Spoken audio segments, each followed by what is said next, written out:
Live from New Delhi, you're watching DD India News Hour, India's voice to the world. I'm Tanvi Taneja, coming up in the next hour.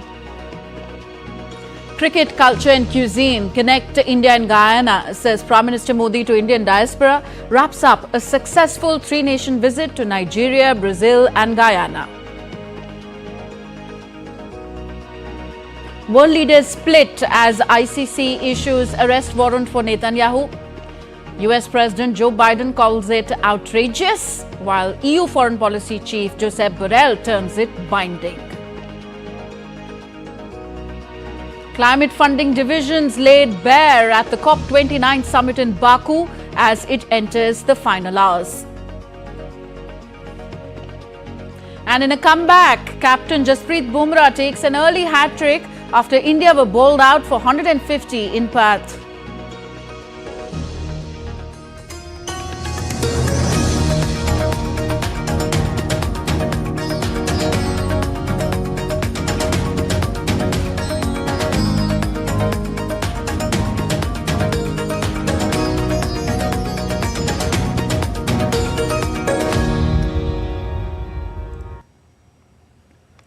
After concluding his successful three-nation visit to Nigeria, Brazil and Guyana, India's Prime Minister Narendra Modi is now en route to New Delhi. The Prime Minister was in Guyana on the final leg of his visit. Announcing his departure from Guyana, the Ministry of External Affairs in a post on X said that a very warm and productive state visit of the Prime Minister to Guyana has concluded. Prime Minister Modi made history as the first Indian head of state to visit Guyana in over 50 years.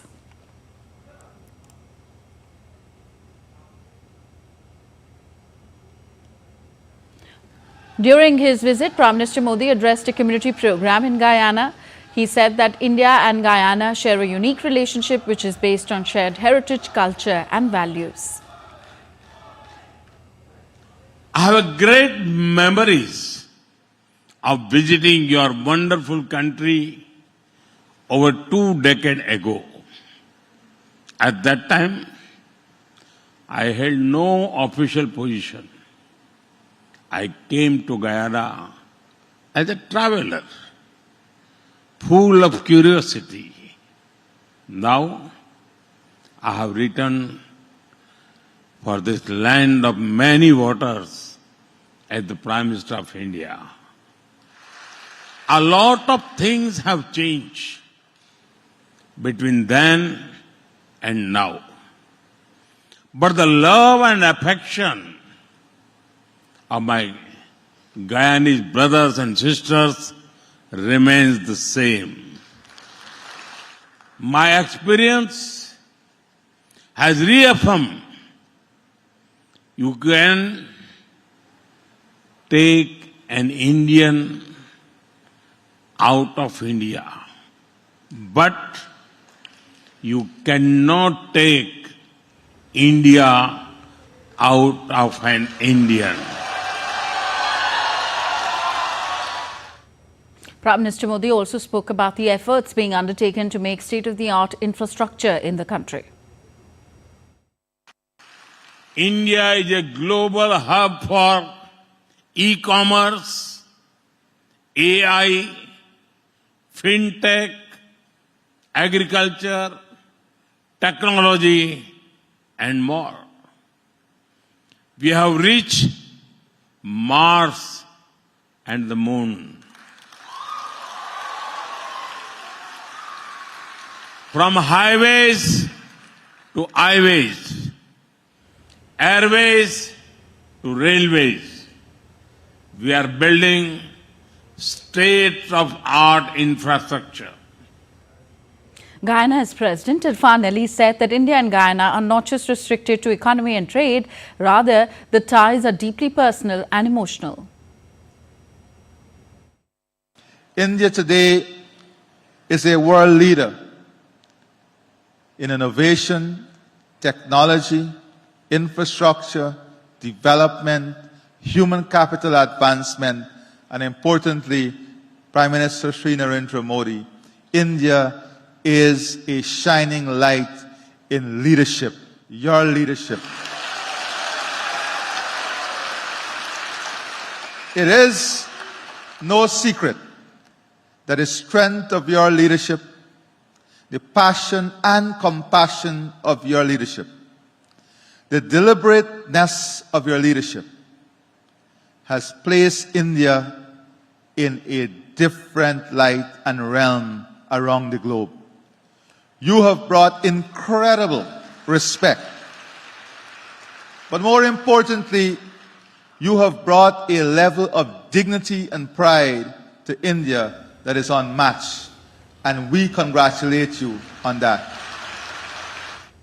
Earlier, Prime Minister Narendra Modi addressed the National Assembly of the Parliament of Guyana on Thursday. He's the first Indian Prime Minister to do so. The Prime Minister recalled the long-standing historical ties between India and Guyana. He noted that India's mantra of humanity first inspires it to amplify the voice of the Global South, including at the recent G20 summit in Brazil.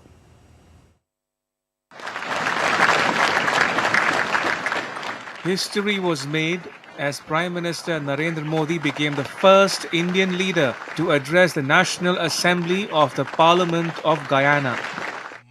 In his landmark address, the Prime Minister highlighted the deep historical ties between India and Guyana, rooted in centuries of shared culture, values, and heritage. Expressing gratitude to the people of Guyana for the nation's highest honor bestowed upon him, he reaffirmed India's commitment to fostering global peace and unity. मैं मानता हूं space हो, सी हो, ये universal conflict के नहीं बल्कि universal cooperation के विषय होने चाहिए। दुनिया के लिए भी ये समय कॉन्फ्लिक्ट का नहीं है। ये समय कॉन्फ्लिक्ट पैदा करने वाली कंडीशंस को पहचानने और उनको दूर करने का है। Prime Minister Modi emphasized the shared democratic principles and a human-centric vision that unite India and Guyana. He underscored India's guiding philosophy of humanity first, which drives its efforts to amplify the voice of the Global South and create a more equitable world order. जहां एक नए world order की तरफ बढ़ना था, दुनिया दूसरी ही चीजों में उलझ गई। इन परिस्थितियों में आज विश्व के सामने आगे बढ़ने का सबसे मजबूत मंत्र है democracy first, humanity first. Highlighting India's commitment to democracy, the Prime Minister said that it is ingrained in the nation's DNA. He reiterated India's vision of serving as Vishwa Bandhu, a friend to the world, working towards uniting the global community irrespective of the size or stature of a nation. Bharat ने हमेशा principles के आधार पर, trust और transparency के आधार पर ही अपनी बात की है। एक भी देश, एक भी रीजन पीछे रह गया तो हमारे ग्लोबल गोल्स कभी हासिल नहीं हो पाएंगे। तभी भारत कहता है every nation matters. Prime Minister Modi also encouraged greater collaboration between India and Guyana, particularly in education and innovation, to unlock the immense potential of the youth in both nations. Together, India and Guyana can pave the way for a brighter and more inclusive future.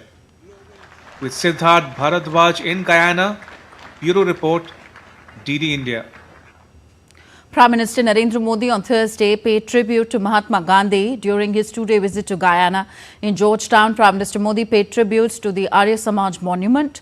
The Prime Minister also visited the Indian Arrival Monument at the Monument Gardens and planted a sapling there. Prime Minister Modi, who arrived in Guyana on the final leg of his three-nation visit, is the first Indian head of the state to visit the country in over 50 years. Here's a report on Prime Minister Modi's engagement on the last day of his Guyana visit.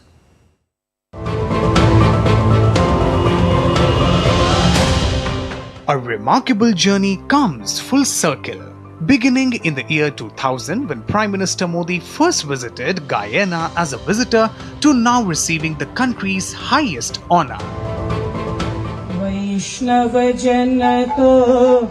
Prime Minister Modi's unwavering commitment to Gandhiji's teachings continues to transcend borders.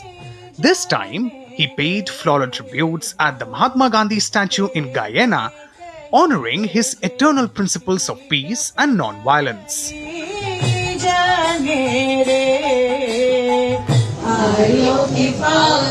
Celebrating India's deep-rooted connections, Prime Minister Modi also paid floral tribute at the Arya Samaj monument. Unveiled in 2011, the monument commemorates 100 years of the Arya Samaj movement in Guyana.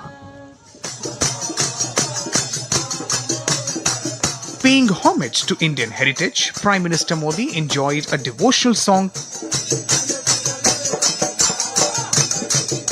even tried hand at one of the instruments.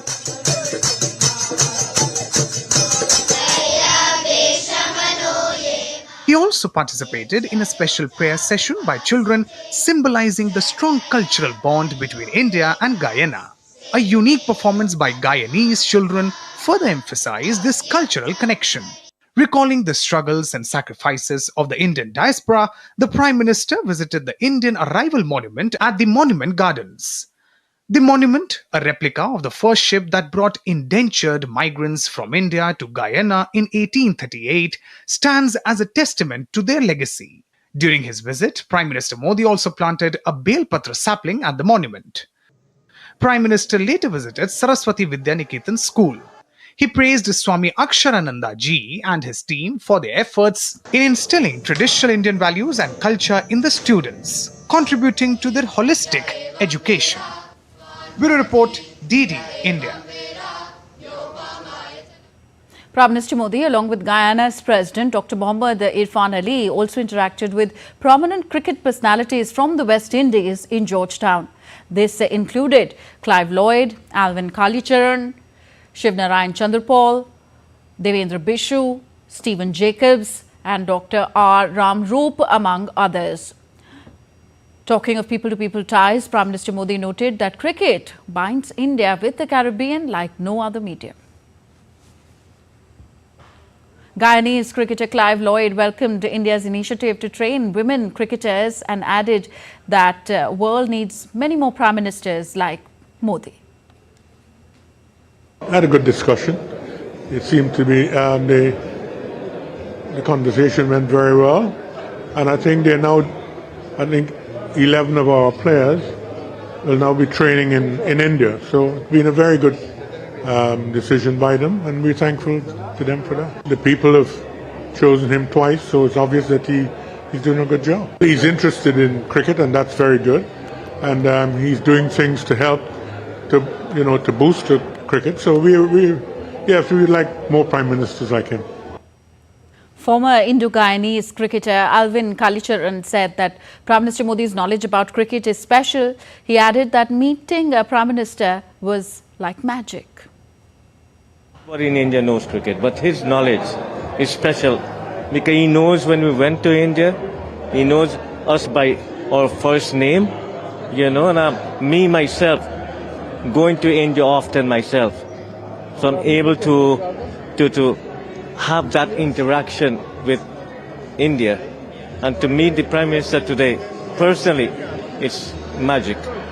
The connection is tremendous, and that kind of help to work with our young cricketers, girls cricket, men's cricket, whatever he does, any help, it is very kind of the Prime Minister and India. Guyanese cricketer Devendra Bishu lauded Prime Minister's admiration for the sport and added that people of Guyana admire him. Love for the cricket is amazing. When I was watching IPL, I always see him there, and meeting him for the first time is amazing. It's really, really amazing. Surprisingly, he know that I was looking for my parents when I was in there a few years back. He's an amazing guy. So far in the country, we welcome him with a warm welcome. Our president and him, They had a lot of events over the few days. I think the people in Guyana love him and really appreciate that he is here and spending a little bit time with our country, our culture, our diverse culture. So it's amazing having him here, and he seems so simple and down to earth, which is one good quality of a human being. An Indian Foreign Ministry official said that CARICOM leaders unanimously applauded India's initiatives and they appreciated Prime Minister Modi's special efforts to strengthen relations with them. Prime Minister Modi has proposed a 7-pillar framework to enhance cooperation between India and CARICOM. To further strengthen the India-CARICOM partnership, Prime Minister put forward 7 pillar proposals as CARICOM, as CARICOM, standing for C for capacity building, A for agriculture and food security, R for renewable energy and climate change, I for innovation, technology and trade, C for cricket and culture, O for ocean economy and maritime security, and medicine and health care. CARICOM leaders in one voice applauded these initiatives from India. They highly appreciated Prime Minister's special efforts to strengthen relations with the group. The Indian official spoke about a key pact signed between India and Guyana to strengthen the digital economy sector. In the area of UPI, both sides signed an agreement on India Stack, which is the entire system for all the digital applications, for both for delivery of public services to the people, as well as for payment interface, as well as identity. So this is something that will help both sides in building up the infrastructure of the digital economy in Guyana. You're watching DD India News Hour, still to come on the show. Volodymyr Zelensky says Vladimir Putin is using Ukraine as a missile testing ground. And a bomb cyclone brings flooding to vineyard communities in Northern California. Oh, I beg your pardon, Northern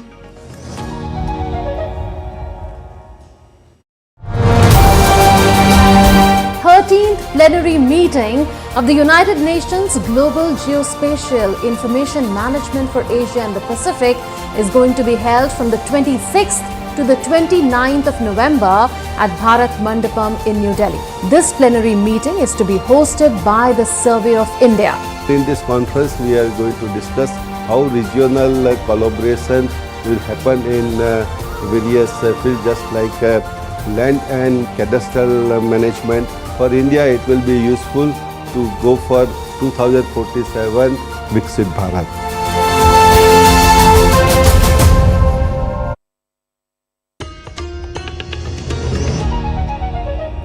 Welcome back. You're watching DD India News Hour. I am Tanvi Taneja. The International Criminal Court on Thursday issued arrest warrants for Israeli Prime Minister Benjamin Netanyahu and his former defense minister, as well as Hamas military chief Mohammed Daif. The unprecedented move drew a furious reaction from Netanyahu, who denounced it as anti-Semitic and the court's accusations as absurd and false. In a video statement, Netanyahu vowed that the warrant would not deter him from defending Israel. The anti-Semitic decision of the International Court in The Hague is a modern Dreyfus trial, and it will end the same way. No biased anti-Israel decision in The Hague will prevent the State of Israel from defending its citizens. Israel will not recognize the validity of this decision. We will continue to do everything we must do to defend our citizens and defend our state against Iran's axis of terror. Meanwhile, world leaders are split over ICC's arrest warrant for Netanyahu. The United States President Joe Biden has called the International Criminal Court's arrest warrants for top Israeli leaders as outrageous. Biden said that the U.S. will always stand with Israel against threats to its security. The White House has rejected decision by the International Criminal Court, saying that the U.S. is discussing next steps with its partners, including Israel. We fundamentally reject the court's decision to issue arrest warrants for senior Israel officials. We remain deeply concerned by the prosecutor's rush to seek arrest warrants and the troubling process errors that led to this decision. The United States has been clear that the ICC does not have jurisdiction over this matter. Italy said that Rome would consider alongside its allies how to interpret the decision of the International Criminal Court in issuing arrest warrants for Israeli Prime Minister and act collectively. Italian Foreign Minister Antonio Tajani said that the International Criminal Court must play a legal role and not a political one.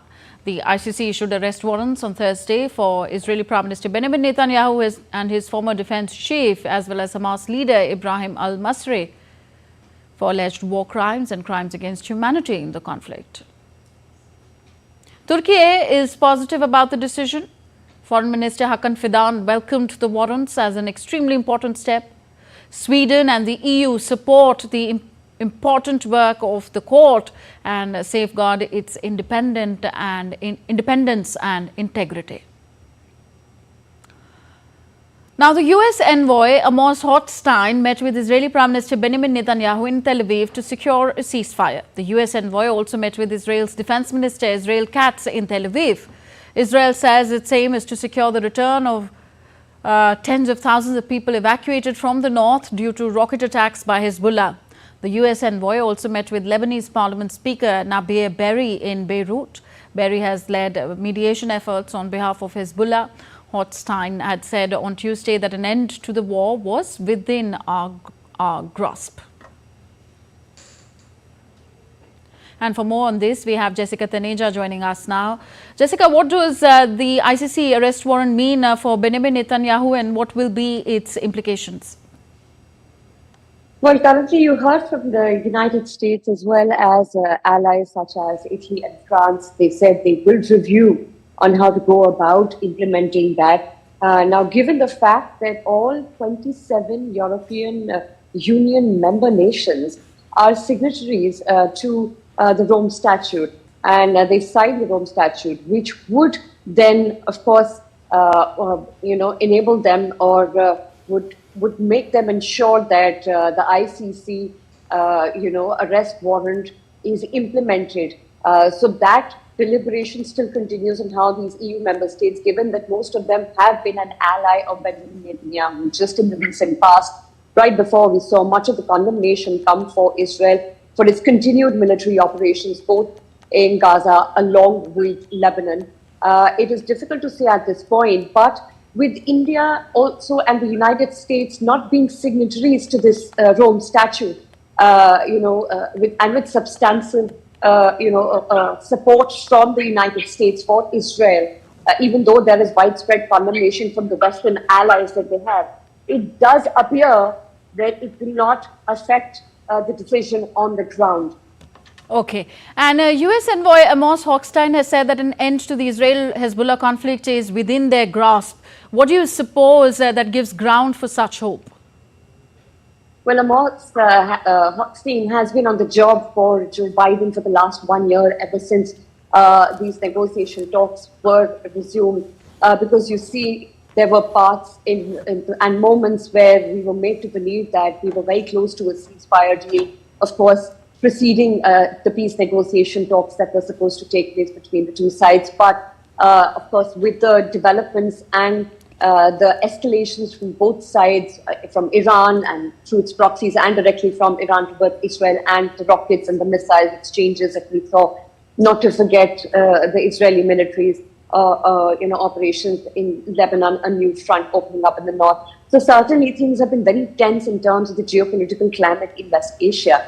But with the ceasefire talks at this moment and the progress made was very little for the time frame that it was given, and only about a month left now for the Biden government to arrive at a possible deal which could enable ceasefire, complete cessation of hostilities in the region, seems very difficult because both the sides have very different and often non-negotiable demands. From the Lebanese side, they would want the United Nations Security Council resolution of, which was implemented in 2006, that eventually ended the conflict in 2006, to be implemented, but that would require a lot of movement along the blue line. that would perhaps create more difficulty in terms of whether the Israeli military would stop or would prevent its military personnel from entering through that border or continue to fire rockets into Israel. That is uncertain, and the Lebanese side say that they will not agree till the time the Lebanese army is replaced there on the border. So difficult and tough times ahead still in West Asia, even though there are talks of a possible peace plan that could be negotiated and worked out. Looking at the current geopolitical climate and with the Israeli demand that they reserve the right to attack in case there are violations of any of the talks or in case there is an attack from Lebanon again. It seems to be difficult at this point whether those peace talks would result into something tangible, Tanvi. Okay. Thank you. Thank you, Jessica, for all those updates.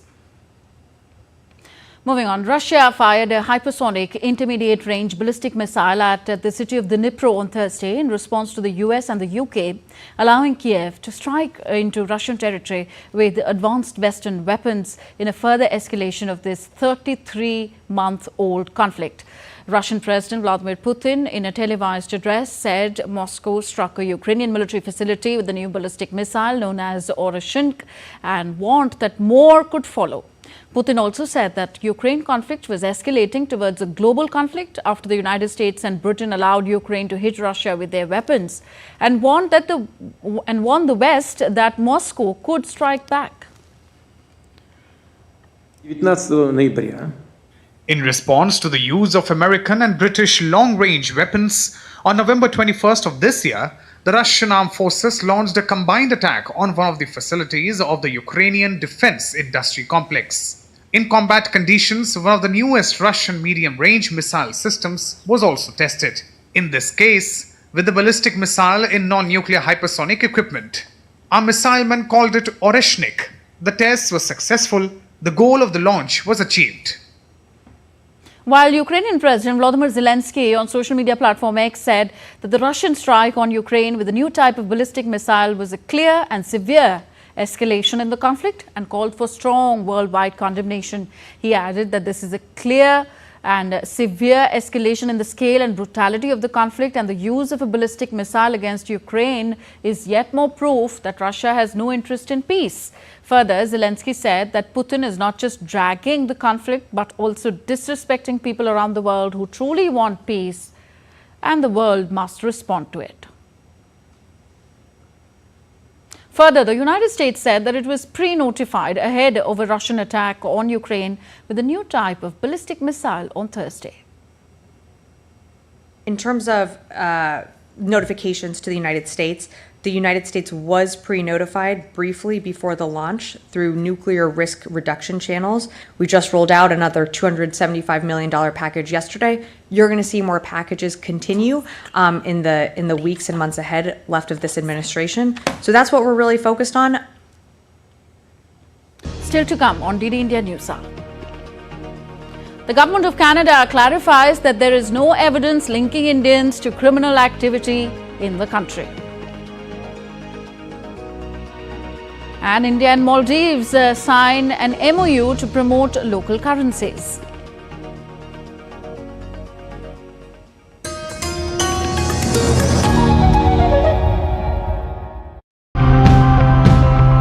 Our environment is becoming increasingly unlivable and polluted.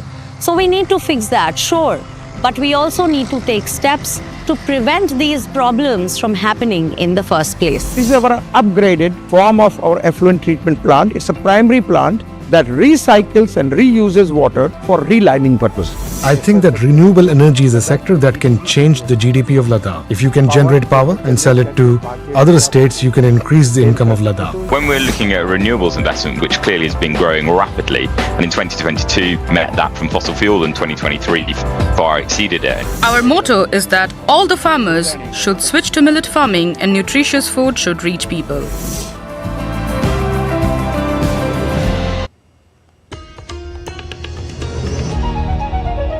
You're watching DD India News Hour. I'm Tanvi Taneja. A quick relook at the headlines we're tracking at this hour. Cricket culture cuisine connect India and Guyana as Prime Minister Modi to Indian diaspora wraps up a successful three-nation visit to Nigeria, Brazil and Guyana.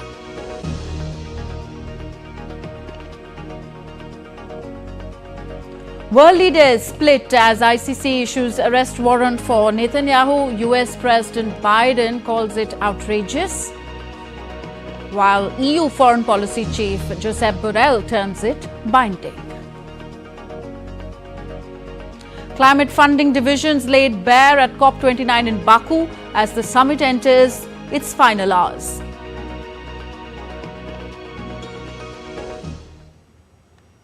The Canadian government has clarified that there is no evidence linking Indians to criminal activity in Canada. The statement follows a Canadian newspaper report which contained these unfounded allegations. The same were dismissed by the Ministry of External Affairs as ludicrous and a smear campaign. Now, the Canadian government has dismissed these claims as speculative and inaccurate, distancing itself from the report. In a statement, the Canada government said, on October 14th, because of a significant and ongoing threat to public safety, the RCMP and officials took the extraordinary step of making public accusations of serious criminal activity in Canada perpetrated by the agents of the Government of India. The Government of Canada has not stated, nor is it aware of evidence linking Prime Minister Modi, Minister Jaishankar or National Security Advisor Dobal to the serious criminal activity within Canada. Any suggestion to the contrary is both speculative and inaccurate.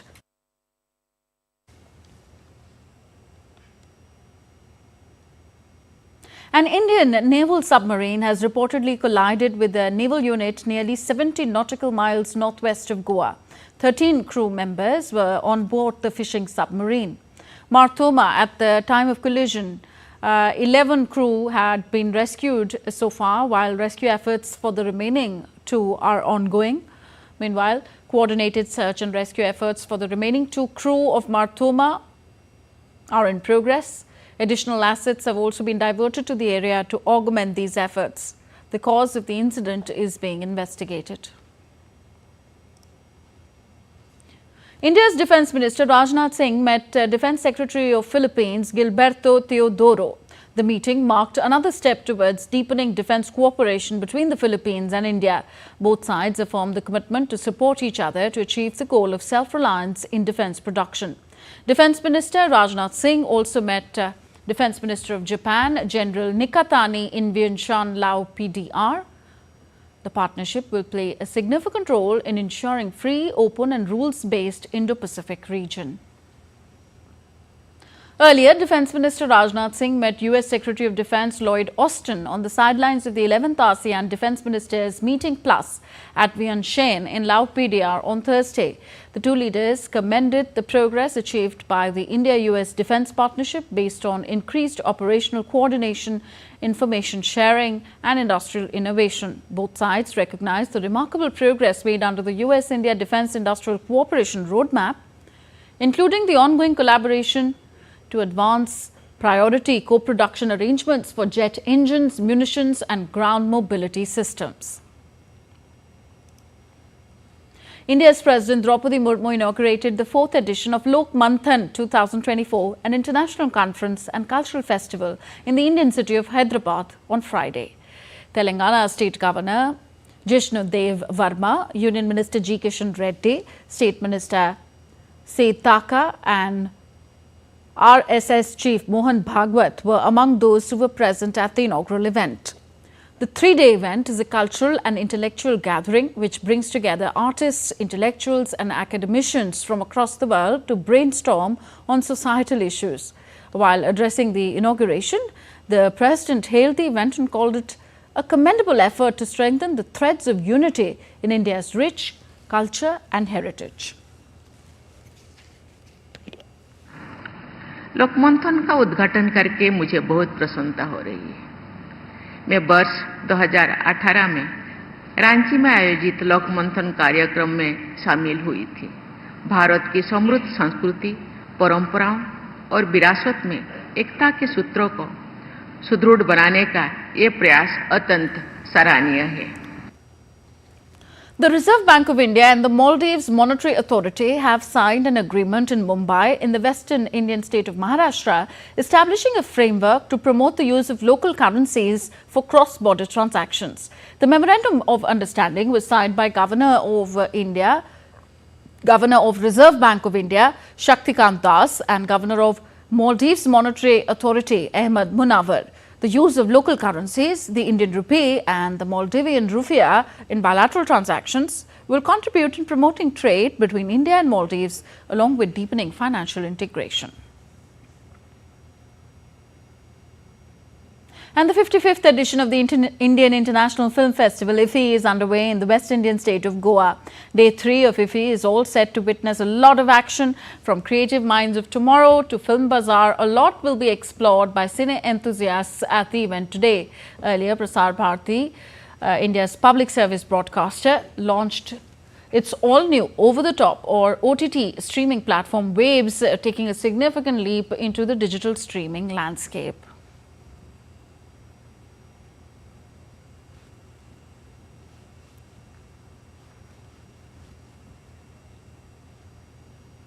And for more on IFFI, we have our correspondent Deepika joining us from Goa. Deepika, what have been the highlights of day 2 at the festival and what is lined up for today?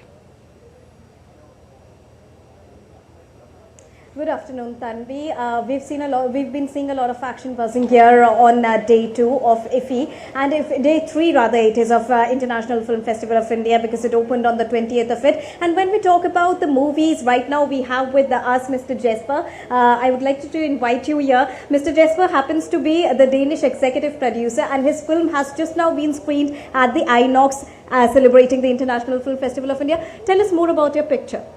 Well, it's a picture about overcoming great tragic moments in life, and it's called Unsinkable. So it's about people and families and communities, how we take care of each other. So that's the message. And while the film was screened, we saw a lot of audiences crying after watching the movie Unsinkable.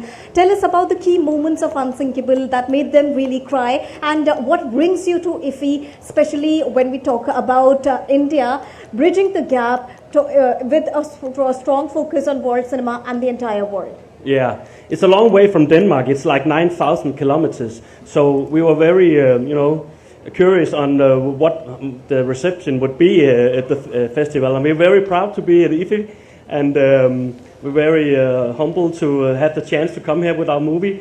And I didn't expect people to cry because it's a Danish movie from the north of Scandinavia, but there's a moment where a son and his mother is in the sea, and the son is trying to save his mother, and they're swimming, and suddenly we think they're drowned, but suddenly they're alive, and they save themselves.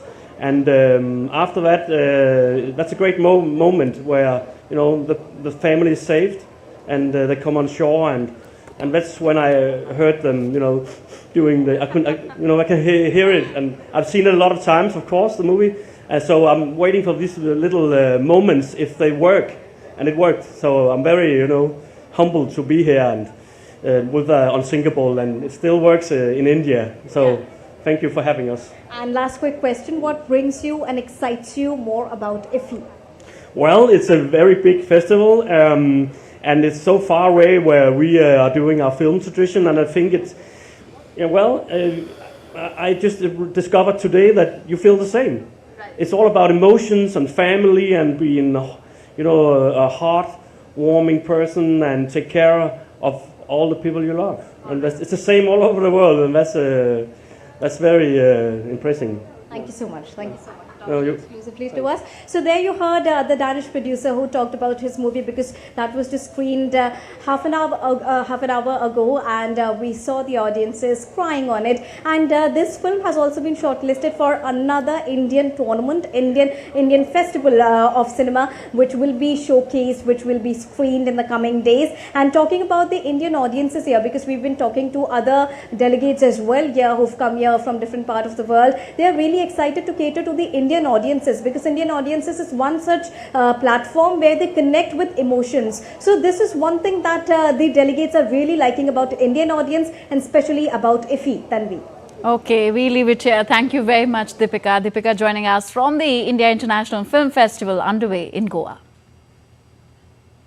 Now, days after appointing the new cabinet, Sri Lankan President Anura Kumara Dissanayake appointed 29 deputy ministers from his ruling National People's Power. Earlier on Monday, a 21-member cabinet was sworn in by the president in what has been termed as a relatively small cabinet in the last few decades. The constitution allows for appointing a maximum of 30 cabinet ministers and 40 deputy ministers. Among those who were sworn in by the president include Anil Jayanta Fernando, Harshana Surya Paruma, Namal Karuna Ratne, Mohammad Munir and Nalin Huij, among others. In Pakistan, at least 38 people were killed and over 2 dozen injured when gunmen opened fire on passenger vehicles in a tribal area in northwestern region. No group claimed responsibility for the incident. Pakistan President Asif Ali Zardari and Prime Minister Shehbaz Sharif condemned the attack and called for swift punishment of those responsible. According to officials, Thursday's attacks targeted 2 separate convoys of Shiite Muslims travelling in Kurram. Sunni and Shiite Muslim tribes have been engaged in intermittent fighting for several months in the mountainous Khyber Pakhtunkhwa province.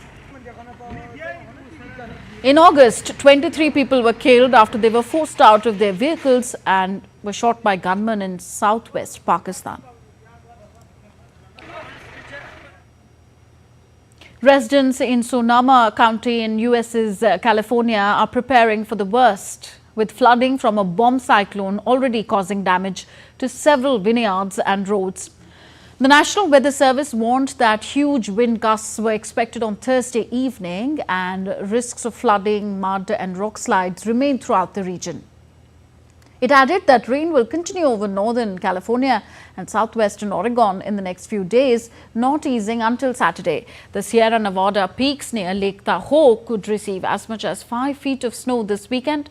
Bomb cyclones happen when a cold polar air mass meets warm tropical air, causing the storm to rapidly intensify in 24 hours or less, a process known as bombogenesis. So the satellite images showed a large storm system known as an atmospheric river pummeling California and the northwestern coast with torrential rain, snow and wind, leaving hundreds of thousands of people without power on Thursday. At least 2 women died in Seattle and about 260,000 homes and businesses remained without power in Washington, Oregon and Northern California on Thursday afternoon. Meanwhile, Canadian utility workers assisted Puget Sound Energy, a regional electrical utilities provider, in restoring electricity to western Washington state after hundreds of thousands of people lost power in the bomb cyclone storm. Crews were working long hours to help turn lights back on in homes and businesses. The workers travelled across the US-Canada border from British Columbia to help with the efforts. Over 300,000 people remain without power in Washington, Oregon and Northern California. Puget Sound Energy spokesperson Melanie Kuhn said that this was one of the most severe storms in a decade.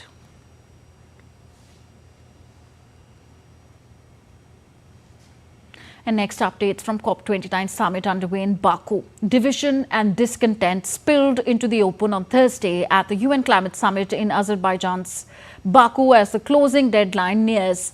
The divide was sparked by a draft proposal at COP29 for a new global finance deal.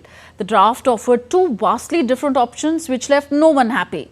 Developing countries need at least $1 trillion a year by the end of the decade to cope with climate change. Although the 10-page document was slimmed to less than half the size of the previous version by stripping out some options, it summed up the opposing positions of blocs of developed and developing nations established before the event. You're watching DD India News Hour, still to come on the show. India's doubles pair of Satvik and Chirag to face Denmark's Kim Ostrup and Anders Karup in the quarterfinal match of China Masters badminton tournament. And Pep Guardiola signs a 2-year contract extension with Manchester City.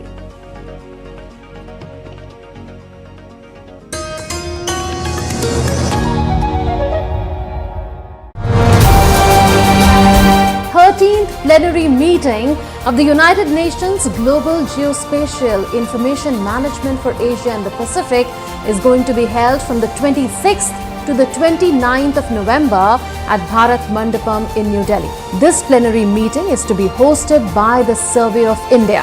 In this conference, we are going to discuss how regional collaboration will happen in various fields, just like land and cadastral management. For India, it will be useful to go for 2047 Viksit Bharat.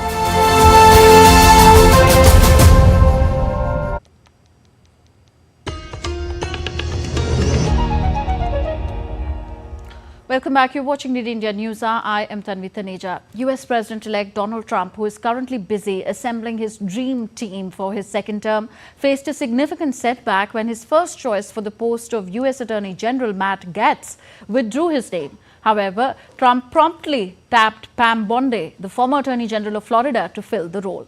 We have a report. U.S. President-elect Donald Trump tapped Pam Bondi as U.S. Attorney General following Matt Gaetz's withdrawal from the running.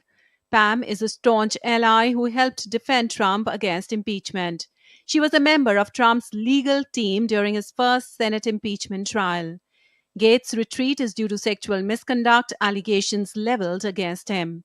The exit of Gaetz was the first setback for Trump and Vice President-elect J.D. Vance in placing key allies in top positions, but his confirmation by the Senate was widely seen as doomed due to lack of support from fellow Republicans. A congressional panel has been investigating alleged illegal activity by Gaetz, including sexual contact with a 17-year-old girl, which he denies, as well as drug use and misappropriating campaign funds.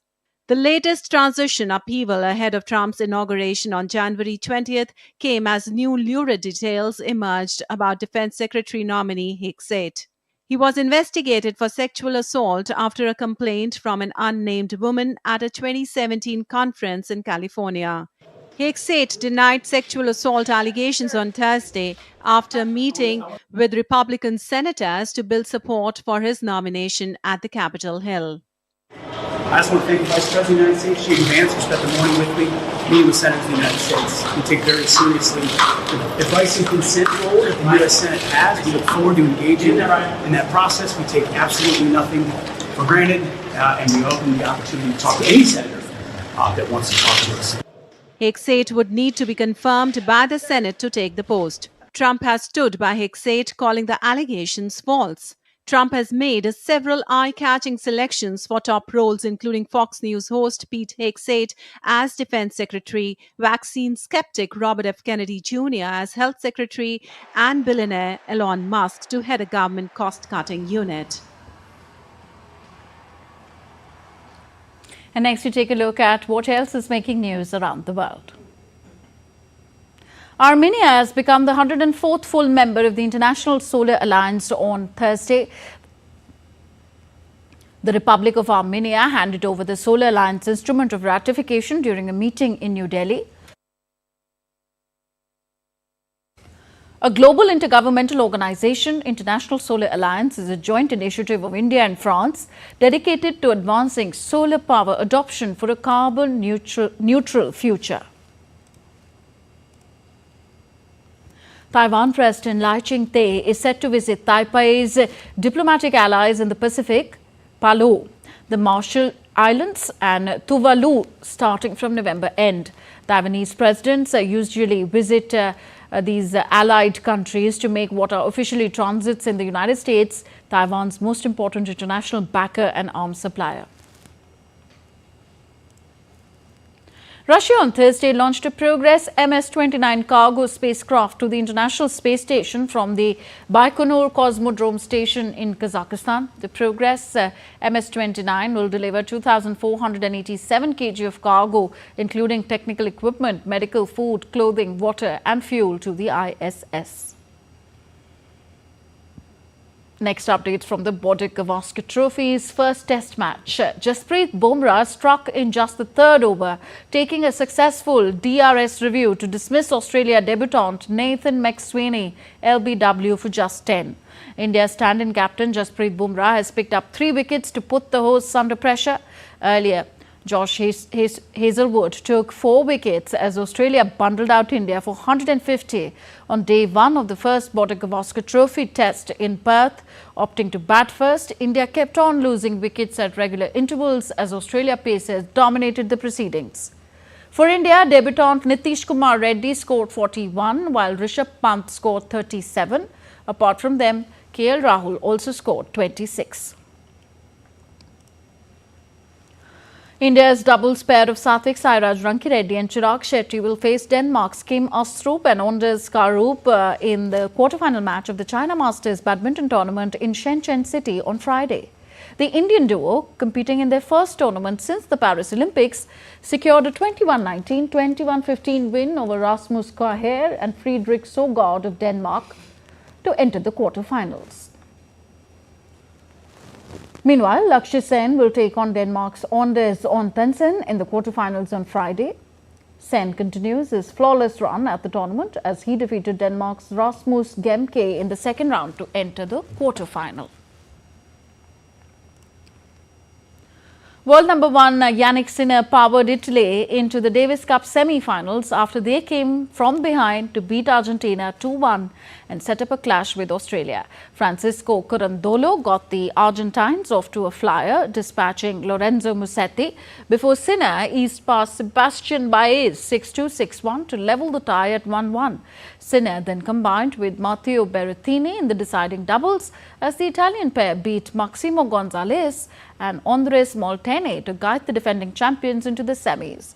They will next face Australia for a place in the showpiece tie and in a repeat of the 2023 final after the Aussies had earlier upset the United States 2-1. Premier League champions Manchester City said that manager Pep Guardiola has signed a 2-year contract extension. Spaniard Guardiola's decision means he will spend more than a decade at the club he joined in 2016 and has led to 18 major trophies, including 6 Premier League titles and 1 Champions League crown. The 53-year-old Guardiola's current deal was due to expire at the end of this season. City acknowledged the rumours surrounding Guardiola's future in a social media video post announcing a new extension deal had been struck. The Indian men's basketball team will take on Qatar in the Group E match at the FIBA Asia Cup 2025 qualifiers campaign in Chennai on Friday. Head coach Scott Fleming is coming in his second spell after 10 years of India famous victory against Asian powerhouse China in the FIBA Asia Cup 2014 in Wuhan. Successive losses to higher-ranked Iran and Kazakhstan in the first 2 matches in February have exposed India's offensive struggles. The Red Bull Italy Sali GP team was unveiled as the 12th and final entry for the 2025 Sali GP season. Led by Jimmy Spithill, who serves as the team's CEO and founder, the team will make its debut this weekend at the Emirates Dubai Sail Grand Prix. Sali GP is an international sailing competition featuring high-speed races in identical F-50 foiling catamarans capable of reaching speeds exceeding 100 kilometers per hour. The league pits national teams against each other in a series of regattas held across iconic locations worldwide. US President Joe Biden invited the Boston Celtics to the White House on Thursday to celebrate their 18th NBA championship. Biden congratulated the players and coaches and highlighted the team's ownership and values. NBA superstars Jason Tatum and Derek White presented the president with a green Celtics jersey regarding Biden 46. In June, Boston secured its league record 18th title with a 106-88 blowout victory over the Dallas Mavericks in Game 5 of the NBA Finals.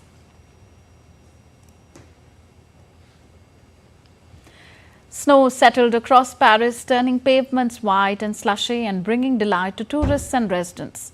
In the Montmartre neighborhood in northern Paris, Steps to the Sakakuo Basilica were covered in flurries, and tourists clad in winter coats took selfies as they took in sweeping views of the city's snowy rooftops.